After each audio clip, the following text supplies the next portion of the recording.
Welcome, weary traveler, to another journey into the quiet corridors of history. Tonight, we will drift across vast landscapes, following ancient paths etched into the very fabric of time. Close your eyes, settle in, and allow the gentle currents of the past to carry you away from the demands of the present. We're going to explore a world both stark and astonishing, a world shaped by endless horizons and the quiet determination of those who traverse them. His skin, leathery and weathered, is a testament to the relentless sun. With practiced ease, they unload bales of silk, porcelain and spices from the backs of the camels. Their movements are well rehearsed, and these goods, symbols of distant civilizations, are as alien to the harsh simplicity of the desert as the camels themselves are familiar. Yet somehow they all coexist here in this strange, silent world. While his calloused hands speak of years of guiding these noble creatures across the unforgiving terrain. Water, precious and scarce, must be rationed not just for the camels, but for the travelers and the countless other creatures that share this unforgiving landscape. Their tents, like fleeting mirages, appear from nowhere and just as quickly become home for the night. Around the flickering light of the campfire, they trade tales of the road, their voices carrying over the sighing sand. There is little music here, but the songs of the desert carried on the wind, and there is little laughter, for the harsh realities of their lives are ever present. The health of the camels is of paramount importance. Their humps, laden with supplies, can still signal distress. Their world may seem unchanging and harsh, but within its stark beauty lies a profound harmony. They are part of something larger, an intricate web of life that connects them to the bustling cities of the Silk Road and the distant lands from which their camels came. In the vast solitude of the desert, they find a strange solace. Their lives, though hard and unforgiving, are filled with a quiet dignity, a testament to the enduring spirit of those who traverse the great Gobi. And there every move is watched for signs of fatigue or worse, illness. A sick camel is not just the loss of a pack animal, but a potential harbinger of death in this unforgiving land. For men like Malik, the desert is not just a landscape. It's a living, breathing entity to be respected and understood. They know its moods, its subtle signs, the whispers of the wind that betray the approach of sandstorms. Their knowledge is a lifeline in this unforgiving environment. Imagine, if you will, the vast, undulating expanse of the Gobi Desert. Not the desert of romantic tales, perhaps, but the desert as it truly was for those whose lives were inextricably linked to its formidable will. Our journey begins here, under an impossibly wide sky, with the humble, yet utterly essential, camel tenders of the Silk Road. Picture a caravan winding its way across the dunes, a slow, steady progression that belies the immense challenges of this unforgiving terrain. The year is 1413 and our small band of travelers, no more than a fleeting footnote in the grand chronicles of history, are making their way along the famed Silk Road. Among them are several camel tenders, men and women whose lives revolve around these magnificent beasts of burden. Camels, with their sure-footed grace and seemingly endless endurance, are the undisputed kings of this harsh domain. They carry on their humps not just goods and precious metals, but hopes, dreams, and the very sustenance for life itself. Our camel tender, a wiry man named Malik, has spent his entire life among these caravans. As the sun climbs higher in the sky, casting long, dancing shadows across the dunes, Malik and his fellow camel tenders begin their work. The task of keeping the camels fed and watered is both a test of endurance and a delicate balancing act. As the day wanes, the camel tenders make camp. For these camel tenders, life is measured in the slow, steady steps of their camels, in the endless horizon that stretches from one sand dune to the next. Did you ever wonder what life was like for those mysterious Gobi camel tenders? We often picture ourselves transported back in time, journeying along ancient trade routes, where we walk right into the bustling bazaars, haggling merchants, exotic sights and sounds. It was a landscape that tested the limits of human endurance, and where the lives of merchants and travelers hung in the balance. The Gobi Desert was, is, and will remain an unforgiving mistress. These men were not heroes. They were ordinary men, most likely, yet their actions speak volumes of their character. The journey across the Gobi was a test of each bend in the road held the promise of the unknown, a new challenge, a fresh hardship, or perhaps an oasis of respite. But their thoughts, like desert nomads, roamed far beyond the Gobi's dusty plains, an unyielding spirit that thrived in the heart of the unforgiving desert. Their story is a testament to the human will, a beacon of resilience that continues to shine brightly in the vast expanse of our history. Do you find their story intriguing? How do you think their lives differed from the common folk living in towns and cities? What are some ways that we can honor their legacies today? Drop your answers in the comment section below and let's engage in a captivating discussion. Don't forget to stay tuned for more thrilling journeys through history. Until next time, keep exploring and keep asking questions. Who knows where your curiosity might lead you? For them, life wasn't solely defined by the harsh realities of the desert. It was also painted with the hues of family and the promise of hearth and home. The Gobi was their workplace, their testing ground, but it wasn't their whole story. They dreamed of lush pastures, of rolling hills and babbling brooks, of a life where the sky wasn't the only limit. Some dreamt of raising families, of passing on their skills and stories to a new generation of camel tenders, ensuring the ancient traditions lived on. Others yearned for a life of leisure, imagining themselves settled in a bustling town, sipping tea in a cozy corner, far from the biting winds and the scorching sun. Though bound to the rhythm of the road, their spirits soared with the freedom of the boundless sky, carrying with them the hopes and dreams of a life beyond the Gobi. The camel tenders, stoic and resolute, faced each sunrise as a new battle, each sunset as a hard-earned victory. They were not merely travelers, they were explorers of the unknown, charting their course through a sea of sand dunes and rocky plateaus. The isolation was profound, broken only by the rhythmic gait of the camels and the whisper of the wind. The vastness of the desert, both majestic and forbidden, tested their resolve, challenging their perceptions of time and space. Yet the camel tenders pressed on, their steps echoing the ancient wisdom of their nomadic heritage.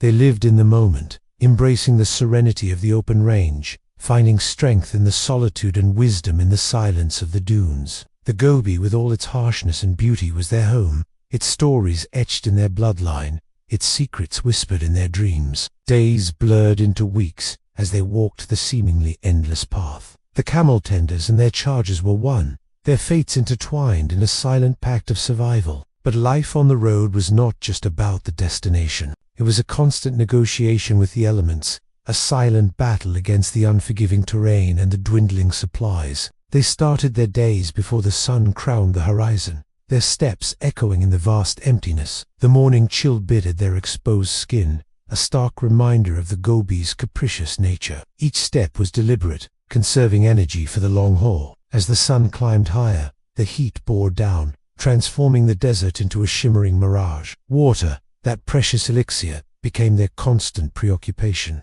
The camel tenders rationed their supplies, each drop measured, each gulp savored. They watched the camels with hawk-like intensity, reading the signs of fatigue and thirst in their movements. When the going got tough, the camel tenders drew upon their intimate knowledge of the land, navigating by the constellations, reading the subtle shifts in the sand. Nightfall brought its own challenges. The temperature plummeted, turning the desert into a canvas of frost and shadow. Huddled around small fires, the camel tenders shared stories and songs, finding solace in the camaraderie that transcended the harsh realities of their journey. But the tranquility of the night was often shattered by the desert's nocturnal visitors, the wolves, their haunting cries piercing the stillness, a chilling reminder of the solitude that defined their existence. They were the backbone of the Silk Road, the camel tenders, men who navigated the treacherous terrains of the Gobi Desert with a mixture of skill, grit, and intuition. These men were not just drivers of beasts of burden, but were intimately connected to their animals, understanding their moods, their needs, and their limitations. They lived among the humps and shaggy fur, their lives intertwined with the rhythm of the caravans. Day and night, they walked the endless stretches of the Gobi, guiding their charges through shifting sands, icy plains, and rocky passes. They knew the desert like the back of their weathered hands, reading the signs, predicting the patterns of the wind and the stars, navigating by the sun and the shadows. More than navigators, they were mediators, ensuring the delicate balance between the camel's strength and the caravan's needs. They adjusted the loads, monitored their pace, and anticipated their every move. They were not afraid of the Gobi's wrath. Instead, they respected it, heeding the warnings of the howling winds and the ominous skies. They prepared for the onslaught of sandstorms and blizzards, securing the caravan's precious cargo and shielding it from the elements. They mended broken humps, soothed agitated animals, and mourned the losses that the desert sometimes demanded. Through it all, they persevered, their silhouettes etched against the vast canvas of the Gobi, a testament to the tenacity of the human spirit in the face of nature's indifference. Her moods shift from the mild melancholy of her spring haze to the breathless suffocation of summer's fiery breath. Come autumn, she throws herself into a deep slumber, her breaths forming frost on the ground. Winters in the Gobi are brutal. When the north wind blows, it carries with it a bite so fierce that even the bravest traveler huddles in his cloak, seeking solace in the meager warmth it provides. Yet the Gobi is not just a tyrant of extremes. She is also a cruel mistress, offering scant provisions for those who dare to traverse her sands. Oasis is a rare jewel set in the crown of her arid domain. Here and there across the desert, these verdant jewels shimmer, offering respite from the harsh glare of the sun and the promise of life-giving water. But they are distant and few and far between, forcing travelers to push on, their throats parched and their spirits low. Despite her many hardships, the Gobi calls to those who seek her fortune. Whether driven by ambition or necessity, they come. In her embrace, enduring her fury and embracing her beauty, forever bound to her enigmatic charm. The harsh realities of the Gobi were a world away from the vibrant bazaar, a world where survival often depended on the silent strength of the camel tenders. So let's explore the hidden side of the Silk Road, the gritty, dusty truth of the Gobi camel tenders. Let's begin. But hold on, because the reality of life in the Gobi Desert was much more than just a few lively marketplaces. In fact, the journey to get to those markets involved an arduous trek through the stark, unforgiving terrain of the Gobi Desert. The Great Gobi Desert, camel tenders of the Gobi. Now that we know about the terrain, let us meet the men who dared to defy the odds. The harsh realities of the journey. Now that you have met the camel tenders, let's delve into the nitty-gritty of their daily lives, facing the unknown. The journey across the Gobi was not just a physical test, it was a mental one as well. Life after the Gobi, as the sun dipped below the horizon, casting long shadows across the desert sands. The camel tenders prepared for another night on the endless road. There you have it, a glimpse into the raw, unfiltered life of the Gobi camel tenders, a tribute to the silent strength. In the heart of the opulent Forbidden City, surrounded by treasures from across the known world, sat a throne of pure gold. Upon it sat Kublai Khan, the third, and arguably the greatest Khan of the Mongol Empire. You understand the rhythm of the dunes, the importance of conserving water, and the value of a good camel. Imagine yourself as Marco Polo, a young man who, after years of relentless travel, has returned to his homeland. For Marco Polo, returning to Venice was not a homecoming, but a portal to another kind of adventure. His decision to leave the relative safety and familiarity of his home to traverse one of the world's most inhospitable regions reflects a bold determination that few Europeans at the time could match. Returning to Venice in 1295, Marco Polo found a city on the cusp of great change. While Venice had always been a hub of trade, it was in this period that it truly began to flex its maritime muscles, becoming a dominant force in the Mediterranean. It was as if the spirit of adventure that had driven Marco to the ends of the earth was now coursing through the veins of his homeland.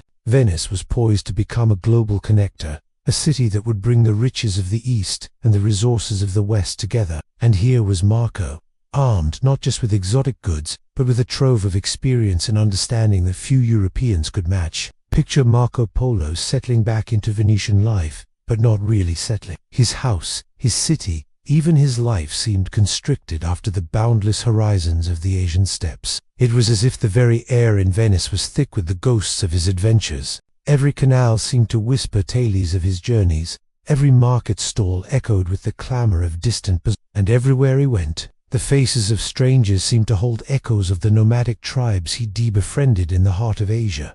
Returning home after years of relentless travel could have been both liberating and disorienting. The familiar streets of Venice must have seemed like a tight-knit village after the sprawling cities he explored. The language, the climate, the very pace of life could have felt stifling after the dynamism of his journey. Yet it was in this apparent confinement that Marco's true adventure began. The allure of the East was still strong upon him, and he yearned to share his experiences with a Europe that knew little of the wonders he'd seen. But how does a seasoned traveler recount his experiences in a world that's ill-equipped to comprehend them? How did Marco Polo, a man forever changed by his journey, reconcile his thirst for adventure with the confines of his home? Think about it. Marco Polo's return to Venice was not a simple homecoming. It was a collision between two worlds, a world of adventure and discovery, and a world of familiarity and routine. It was a tightrope walk between the lure of the East and the obligations of home. But it was in this tension,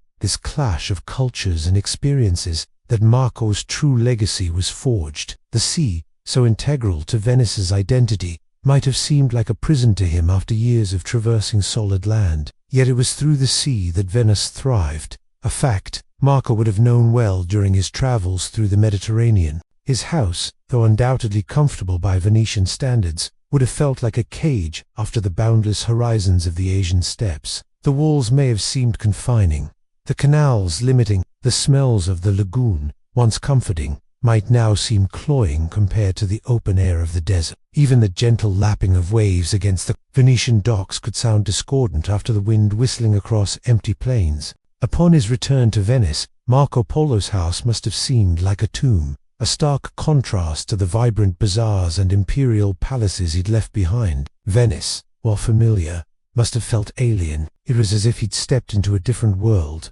a world he knew, yet no longer belonged. His journey to the court of Kublai Khan was more than just a travel adventure. It was a crash course in world history. He witnessed firsthand the rise of a Mongol empire that straddled continents. Under the tutelage of Kublai Khan, he was exposed to a blend of cultures so rich and varied that it would forever alter his perspective. But how did Marco Polo, a Venetian merchant, fare in this cultural crucible? What did he bring to the court of the great Khan, and how did that status shape his experience? Remember, he wasn't just a European, he was a representative of a burgeoning mercantile class, a man who understood the values of trade, diplomacy, and global connectivity. These skills, honed over years of dealing with merchants and rulers alike, would have served him well in the cosmopolitan court of Kublai Khan. Moreover, his journey to Asia was driven not just by wanderlust, but by a desire for riches and adventure. He didn't just travel for the sake of seeing the world. He traveled with a purpose that mirrored the ambitions of many European merchants of his time. So imagine yourself in Marco's shoes. Your journey has taken you through lands and across seas. You've scaled mountains, crossed deserts, and traversed bustling cities. Your experiences have been as varied as they have been challenging, each day bringing a new lesson, a new discovery, a new story to tell. And now, as you prepare to share your tales, remember, it's not just about recounting your adventures, it's about weaving a narrative that captures the essence of a world vastly different from your own. The court of Kublai Khan might have seemed like a world apart, a world of opulence, intrigue, and cultural diversity. But beneath that shimmering surface lay a realm of challenges, misunderstandings, and the ever-present need to adapt. Your journey to this point has been a testament to human resilience, the ability to survive and thrive in the face of the unknown. As you stand on the cusp of sharing your stories, remember, you are not just you are a chronicler, an ambassador of sorts, and a bridge between two very different worlds. But it's not just about enduring, it's also about discovery. Along your journey, you've encountered people, cultures, and histories that have expanded your understanding of the world. Perhaps you've bartered with nomadic tribes, shared meals under the stars with fellow travelers, or learned to read the omens in the flight of birds or the patterns of sand. But now a new challenge awaits you. You are summoned to the court of the great Khan, Kublai Khan, ruler of a realm that stretches from the Pacific Ocean to Eastern Europe. His court is a melting pot of cultures, a place where merchants from Italy rub shoulders with scholars from Persia, and where Chinese mandarins meet Korean diplomats. This is the crossroads of the world. But how will you navigate this cultural maze? How will you ensure that your status as a humble camel tender is not a barrier to your success? What skills have you honed in the harsh environment of the desert that can thrive in the complex world of courtly intrigue?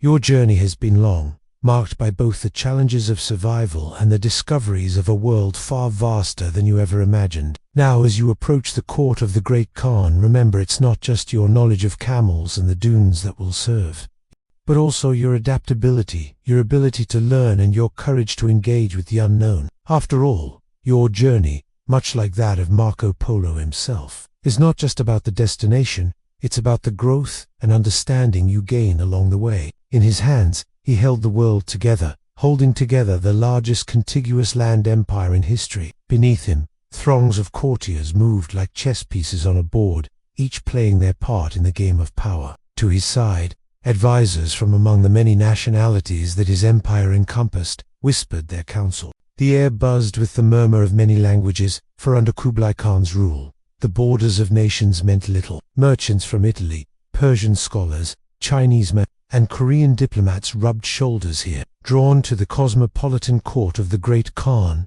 and it was here, amidst this opulent setting, that a European unlike any other had come to call home. Having traversed the challenging landscape of the Gobi Desert for several years, you've probably become quite adept at surviving in harsh conditions. Now, picture the scene. It is 1295, and Venice, famed for its maritime prowess, hums with activity. But here's the catch: your journey doesn't end here. The journey from the comfort of a Venetian palace to the harshest terrains of the Gobi Desert was a testament to Marco Polo's adventurous spirit. When we think of ancient cities, images of monumental structures, bustling markets and grand avenues might spring to mind. However, sometimes these urban centers lay hidden, not in the pages of history books, but beneath layers of sand. Today, we return to the captivating narrative of the lost city of Lulon, where sand and secrets intertwine in an ancient tale. In our original episode, we delved deep into the fascinating accounts of Sven Hedin, a Swedish explorer whose journey unveiled the remnants of this mysterious civilization. Take, for instance, the lost city of Lulon. Imagine bustling marketplaces where merchants from distant lands gathered, exchanging not just goods, but also tales and wisdom. Religious leaders, including Buddhist monks and Christian missionaries, found common ground amidst their differences. Yet recent archaeological expeditions have shed light on the city's final days. Unlike cities that fell victim to war, natural disasters, or societal upheaval, Lulon vanished due to subtle geological changes. However, as the Silk Road's fortunes ebbed and flowed, so did the city's prosperity. By the early 14th century, Lulon's significance as a trading hub had diminished. Internal conflicts and external pressures contributed to its decline. Imagine the once vibrant streets falling into disrepair, the bustling marketplaces emptying, and the harmonious blend of cultures fading into memory. Buried beneath layers of sand, it whispers tales of a bygone era, reminding us of the power of cultural exchange and the fragility of human endeavor. If you enjoyed this video, please don't forget to show your support. Your engagement fuels our passion for bringing history to life. Together, let us continue to explore, learn, and be inspired by the captivating stories that shape our world. And if there are other historical tales you'd like us to revisit, let us know in the comments below. Who knows, your voice might just lead us to our next captivating journey. Until then, keep exploring, keep learning, and we'll see you in the next episode. As we reflect on the story of Lulon, let us be inspired by the spirit of discovery and the enduring legacy of this ancient city. Let its story be a guide as we navigate the complexities of our modern world, always seeking harmony, understanding, and resilience in the face of life's ever-changing currents. Lulon gradually faded from the annals of history, swallowed by the encroaching desert sands. The shifting of the Tarim River was a gradual process, a slow dance of erosion and sediment deposition that occurred over several decades. Hedin, captivated by the mystery of this buried civilization, embarked on a mission to unearth its secrets. The city's story serves as a reminder of the power of cultural exchange and the importance of preserving history. Imagine young minds being captivated as they explore exhibits showcasing Lulon's treasures. Each artifact becomes a spark, igniting curiosity and wonder about the world's rich past. Education plays a vital role in keeping the memory of Lulon alive, ensuring that future generations understand the city's significance. Imagine walking through an exhibition where the sands of time have been brushed aside to reveal a vibrant civilization.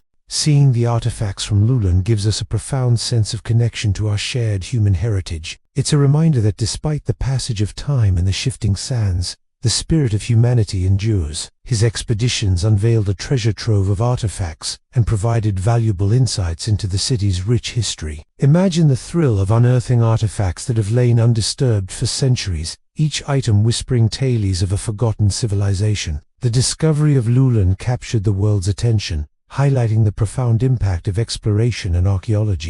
The breathtaking finds from Lulan, including the well-preserved mummies known as the Tarim mummies, continue to fascinate researchers today. Scientists delve into the mysteries of these mummies, seeking to understand more about the people who once called Lulan home. Imagine peering into the eyes of a mummy, seeing a reflection of a life that existed millennia ago. It's a profound experience that connects us to our ancestors and makes the past come alive. It was a humbling reminder of the fragility of human endeavors in the face of nature's grand design. The legacy of Lulan lives on through the written accounts of travelers who had the privilege of visiting the city during its heyday. One such traveler was the renowned Venetian merchant and explorer Marco Polo. In his book, The Travels of Marco Polo, he provides a glimpse into the bustling life of Lulan. Polo's vivid descriptions transport readers to a city teeming with activity. He speaks of merchants from all corners of the world conducting their business, and of the city's strategic importance along the Silk Road. Another traveler, the Muslim merchant and writer Ivan Foudland, left his own account of Lulan. In his book, The Travels of Ayab and Subahan, he describes the city's cosmopolitan atmosphere, where people of different faiths and backgrounds lived harmoniously. Both Polo and Foudland capture not just the physical aspects of Lulan, but also the essence of its cultural vibrancy, giving us a holistic view of this fascinating city. Research suggests that around 1700 AD, the Tarim River shifted its course, diverting away from Lulan. This marked the beginning of the city's decline. Imagine the impact of this environmental shift on the city's inhabitants. As the river withdrew, the once fertile land surrounding Lulan turned into a desert wasteland. The oasis that had sustained the city for centuries was no longer providing its life-sustaining waters. Faced with dwindling resources and a drying landscape, the people of Lulan were forced to abandon their homes. Some may have sought refuge in neighboring settlements, while others ventured into the unknown in search of a better life. Lulan stood out, not only because of its geographical importance, but also due to the progressive mindset of its rulers and rulers such as King Hushan and his wife, Queen Hoho, were patrons of the arts and sciences. Imagine grand halls echoing with the sound of scholars debating philosophies, astronomers charting the stars, and artists creating masterpieces that blended Eastern and Western aesthetics. Lulan's royal couple played a pivotal role in establishing it as a center of learning. King Yudian, a ruler renowned for his intelligence and vision, created institutions that encouraged the study of various subjects. Scholars from across Asia flocked to Lulan, drawn by the king's patronage and the city's reputation for intellectual freedom. Queen Hihi was a patron of the arts, particularly music and poetry. She hosted grand performances where musicians from different cultures showcased their talents. Poets recited verses that celebrated the union of East and West, of tradition and progress. Under their joint leadership, Lulan became a haven for those seeking knowledge and cultural enrichment. Nestled in the heart of China's Taklamakan Desert, Lulan stands as a testament to the relentless march of time and the enigmatic nature of desert life. Excavations have unearthed a wealth of treasures, each telling a piece of the city's vibrant story. Among these finds, the beauty of Lulan, a remarkably well-preserved mummy, stands out. Discovered in 1934, this female mummy is believed to be a noblewoman from the city. Her serene facial features and the intricate details of her preserved body provide a tangible connection to the past. Imagine the sensation of running your fingers across the rough fabric of her garments, feeling the texture of a bygone era. Each touch becomes a conversation across time. Other excavated items include exquisite examples of Buddhist art, showcasing the fusion of Eastern and Western artistic traditions. These artifacts, now housed in museums around the world, serve as visual narratives of a rich cultural heritage. Welcome back to our series, where we revisit iconic moments from our past episodes and bring them to you in a concise, engaging format. In the heart of China's Taklamakan Desert lies the Tarim Basin, an expansive region that played a pivotal role in the ancient trade network along the Silk Road. At one point, the Tarim River, the lifeblood of this region, flowed majestically through the basin, sustaining life and shaping the course of history. Around 200 BC, the river's waters nourished a fertile land, giving rise to a flourishing civilization. Among its many settlements, Lulan emerged as a prominent city, strategically positioned along the southern route of the Silk Road, a key destination for merchants and travelers journeying between China and the Mediterranean. As the caravan routes evolved, the strategic importance of Lulan grew. The city, situated near the edge of the desert, offered a much-needed respite for weary travelers. Travelers could replenish their supplies, rest their animals, and exchange goods in this vibrant oasis. As the centuries passed, Lulan blossomed into a cultural melting pot, a harmonious blend of the East and West. Its strategic location made it a nexus for ideas, religions, and customs. The very air in Lulan buzzed with the energy of diverse cultures coming together. Imagine the sights and sounds of merchants from distant lands haggling over spices,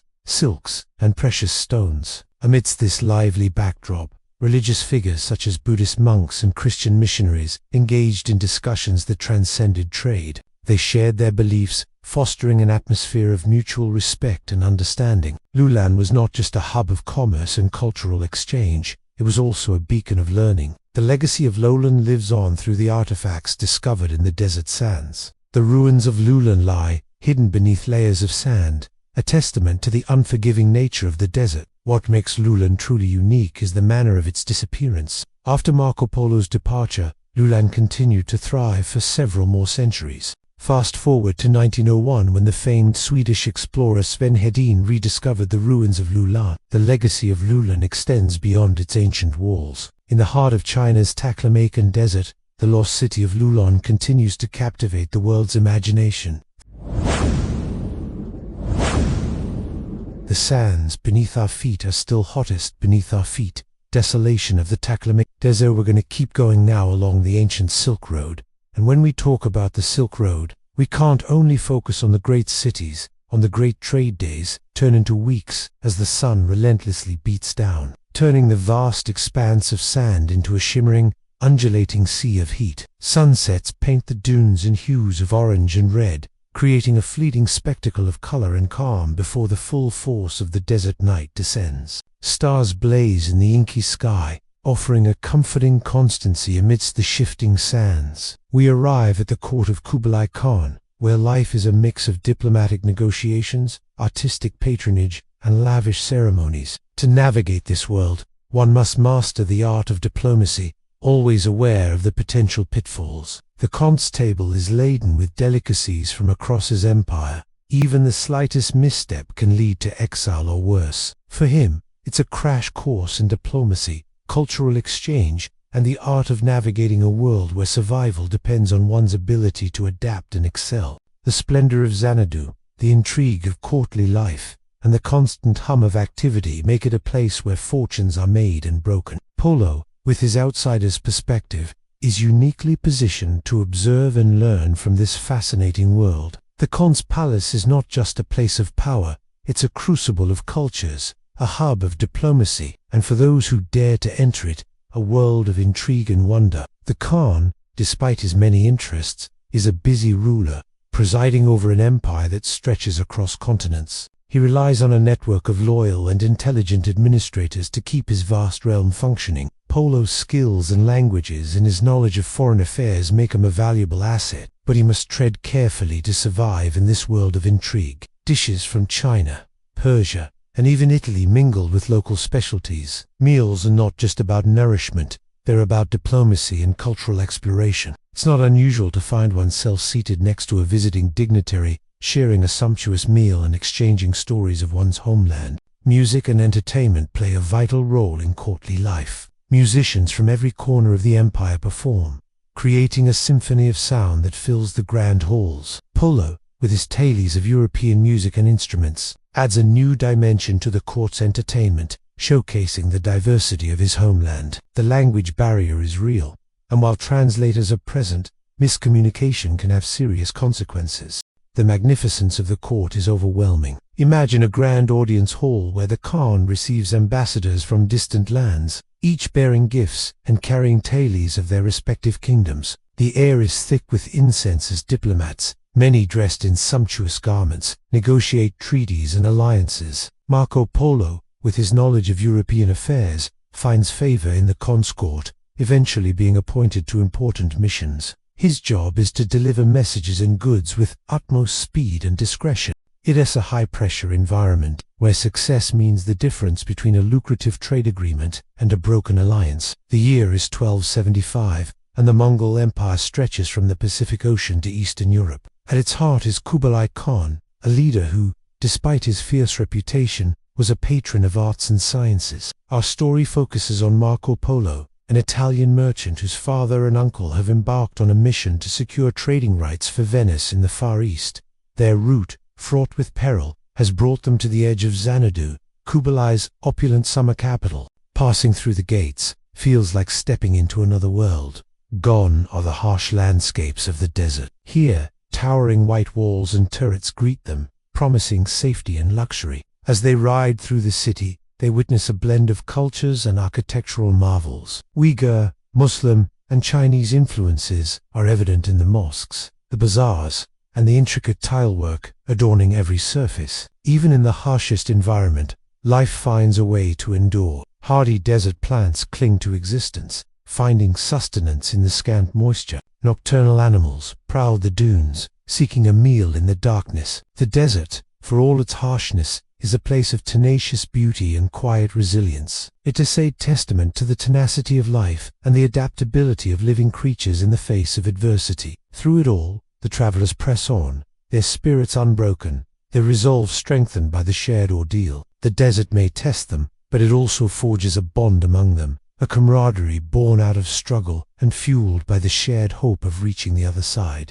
Here, water is not just scarce, it's a lifeline, a precious commodity, more valuable than gold. Each drop becomes a measure of life itself. As the travelers traverse the dunes, they carry with them the burden of thirst, the constant awareness of its scorching embrace. Every shadow is scrutinized, every breeze is checked for moisture. The landscape is deceptively treacherous. Sand dunes shift, hiding any semblance of a path. North Star, compass and map become useless, leaving the traveler with little more than intuition and luck to guide them. The silence is deafening. The wind whispers tales of solitude across the endless dunes. The absence of human habitation is absolute, broken only by the occasional crumbling ruins serving as a reminder of others who dared to cross the desert and failed. The relentless sun takes its toll on both body and mind. Sunburn and exhaustion become constant companions. Mental fortitude is tested as the desert plays tricks on the eyes and the mind reels from the oppressive monotony.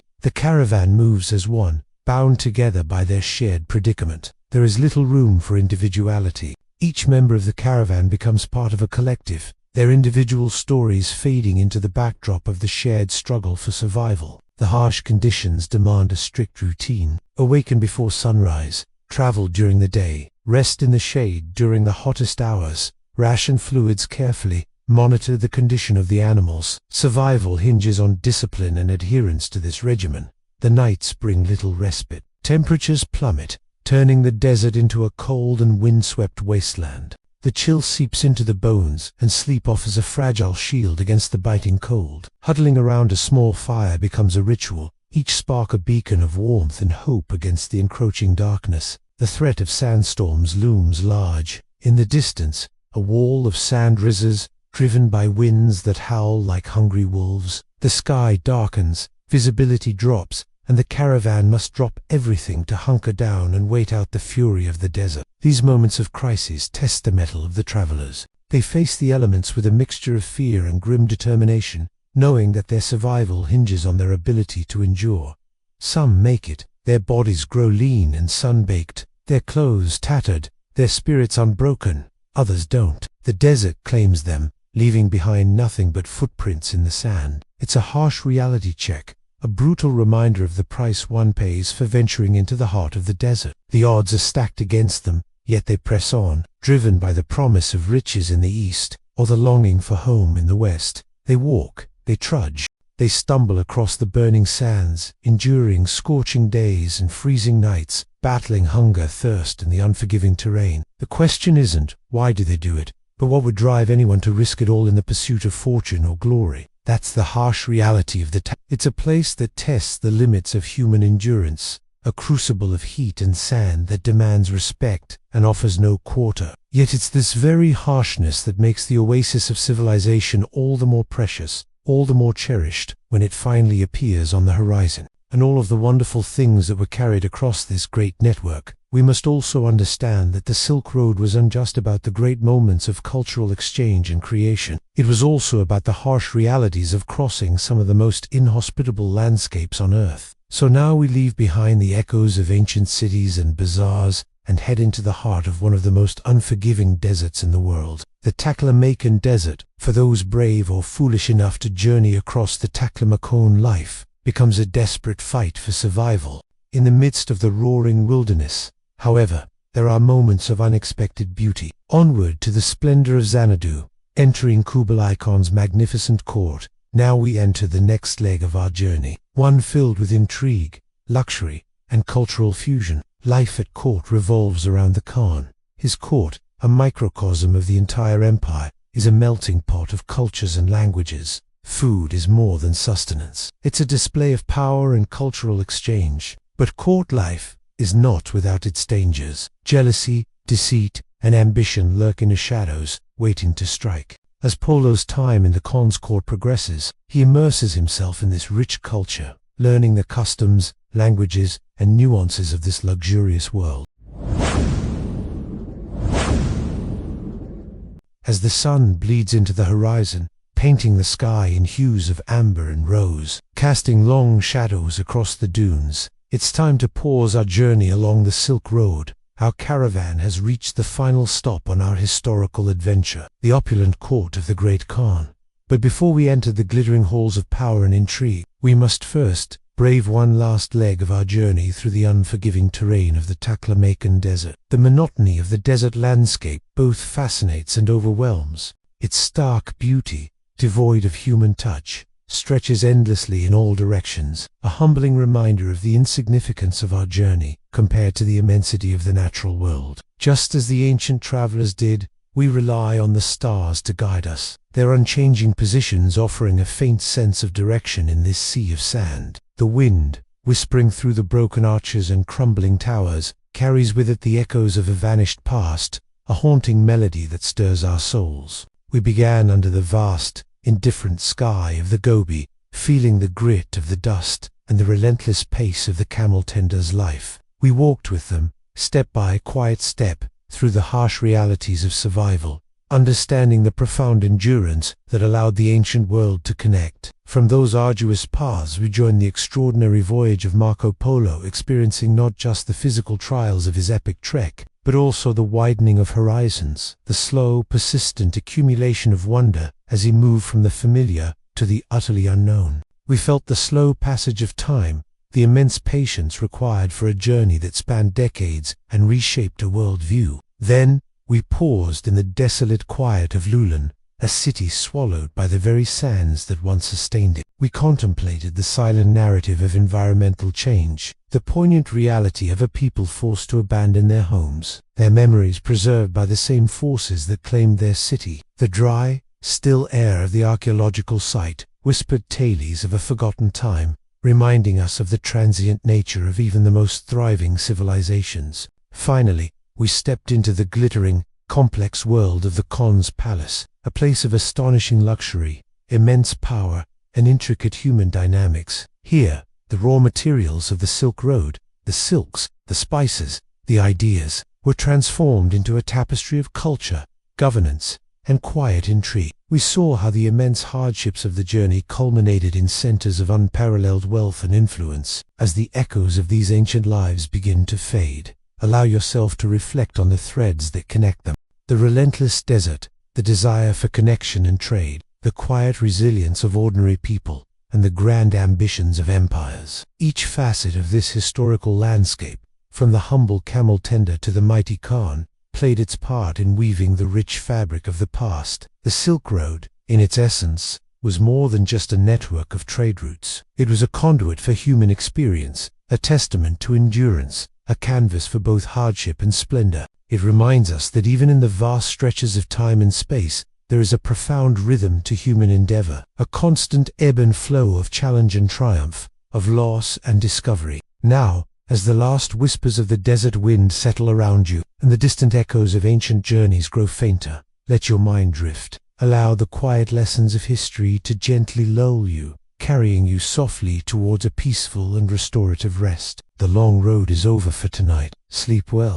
In the midst of this haunting tableau, amidst the ruins and the whispers of the past, we find a strange sense of peace. It's a place where time seems to stand still, inviting us to reflect on the cycles of life, decay and renewal that shape our world. As we explore the remnants of these ancient cities, we carry with us the spirits of those who lived, loved, and lost within these walls. The echoes of their laughter and the memories they left behind resonate through the ages, binding us to the rich tapestry of history. It's a journey through time that leaves an indelible mark on our souls. With each step, the desert tests our resolve. The fine, powdery sand, hot and abrasive, burns our feet as if molten glass, and yet we press on, driven by the unspoken pact we've made with ourselves and with the memory of those who have walked this path before us. The air grows colder as the sun dips lower, and a biting wind whips across the barren landscape. At first, it's little more than a smudge against the blue canvas of the sky,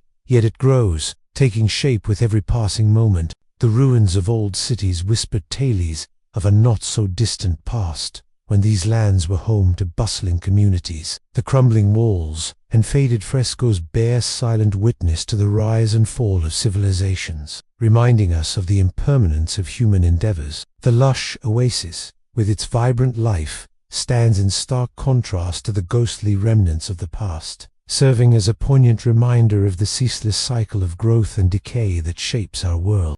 It is a place where the relentless march of time is etched in stone, and where the echoes of laughter and life are replaced by the mournful sigh of the wind. Here, amidst the ruins and the whispers of the past, we find both beauty and sorrow. The ruins of old cities, like faded photographs, offer glimpses into a rich history that once thrived within these very walls. The crumbling bricks and weathered statues tell stories of craftsmanship, religion, and daily life in bygone eras. The intricate designs carved into the stone and the faded paintings on the walls revealed the artistic brilliance and cultural diversity that once flourished here. Walking among the ruins is like stepping into a forgotten dream, a world that was vibrant and alive, yet is now lost to the sands of time. It is a humbling experience that fills us with a deep sense of wonder and a profound respect for the civilizations that came before us. A cluster of buildings, huddled together as if for mutual support against the harsh environment, appears.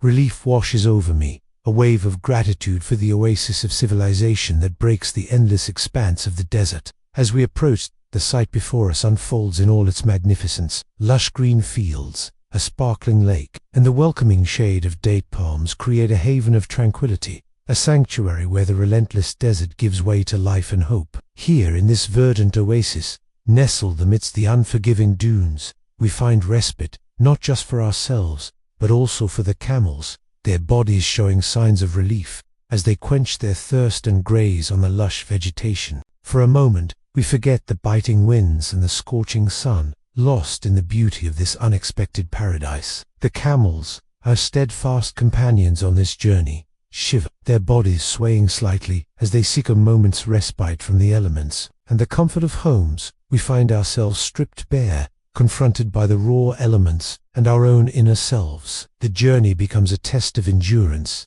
a challenge that pushes us to our limits and reveals the depths of our resilience. As the stars fade into the pre-dawn darkness, we rise, shaken by the cold and the ceaseless march of time. The desert, silent witness to countless journeys, offers no reprieve as we prepare to face another day on the Silk Road. With aching muscles and spirits dampened by the unrelenting cold, we set out into the vast emptiness. The wind, our constant companion, seems to mock our efforts, carrying with it whispers of past travelers who have dared to venture into these parts. The sun, a distant promise of warmth, struggles to pierce the heavy morning mist that hangs low over the dunes, casting an eerie glow on the shifting sands. Beneath the endless expanse of the night sky, studded with countless stars, we pitch our tents, creating a small circle of warmth and safety against the vast indifference of the desert. Around the flickering light of the campfire, we share stories of our journey, each of us lost in the quiet contemplation of what we've endured and discovered.